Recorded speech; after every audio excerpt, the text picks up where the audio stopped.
Министерство внутренних дел Российской Федерации. МВД России. Главное управление по вопросам миграции. Ваше обращение рассмотрено Управлением внешней трудовой миграции Главного управления по вопросам миграции МВД России в соответствии с Федеральным законом от 2 мая 2006 года, номер 59 ФЗ о порядке рассмотрения обращений граждан Российской Федерации. Трудовая деятельность иностранных граждан на территории Российской Федерации осуществляется в соответствии с Конституцией Российской Федерации, Трудовым кодексом Российской Федерации, Федеральным законом от 25 июля 2002 года, номер 115 ФЗ о правовом положении иностранных граждан в Российской Федерации, и иными нормативными правовыми актами, включая международные договоры Российской Федерации, согласно пункту 1 статьи 2 Федерального закона номер 115 ФЗ.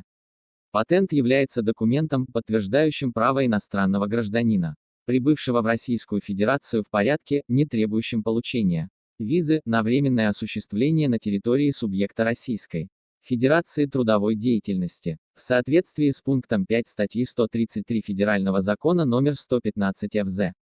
Патент выдается иностранному гражданину на срок от 1 до 12 месяцев. Срок его действия может неоднократно продлеваться на период от 1 месяца и считается продленным на период, за который уплачен налог на доходы физических лиц в виде фиксированного авансового платежа 2.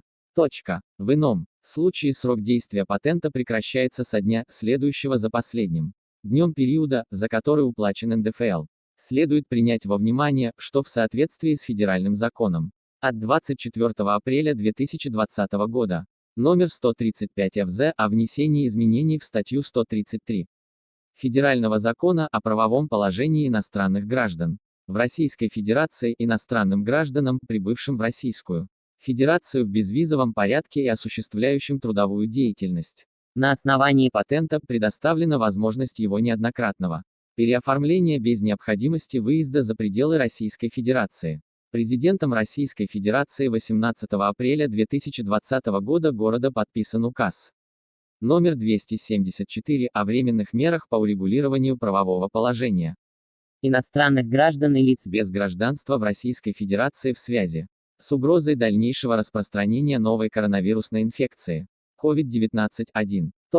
Согласно подпункту Г пункта 1 указа на период с 15 марта по 15 июня 2020 года включительно приостанавливается течение сроков действия отдельных документов, у которых в указанный период истекает срок действия, в том числе патентов. Данные положения указа распространяются на иностранных граждан, которые после 15 марта 2020 года прекращают оплачивать НДФЛ в установленном размере. В связи с приостановкой течения срока действия патента он останется действительным в указанный период, а также после 15 июня 2020 года, причем оставшийся срок его действия будет исчисляться путем добавления к 16 июня 2020 года города количества дней, выпадающих на период с 15 марта по 15 июня 2020 года, за которые иностранным гражданинам был уплачен НДФЛ.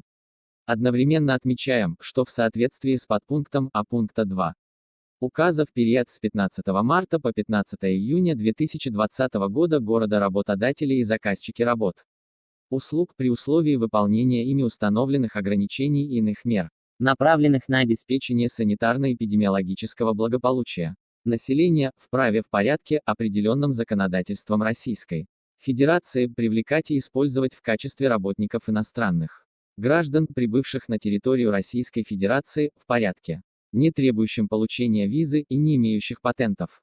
В обозначенный указом период ответственность, установленная пунктом 1 статьи 18-15 Кодекса Российской Федерации об административных правонарушениях, на таких работодателей не распространяется. По завершении названного периода статус иностранных работников должен быть урегулирован и приведен в соответствие с требованиями Федерального закона номер 115 ФЗ. Трудовые, гражданско-правовые договоры на выполнение работ, оказание услуг с представленной категорией иностранных работников подлежат расторжению для возможного в последующем оформления трудовых отношений и их привлечения к трудовой деятельности на основании патента. Вопросы, в том числе процедурные по заключению, расторжению трудовых договоров относятся к компетенции Министерства труда и социальной защиты Российской Федерации.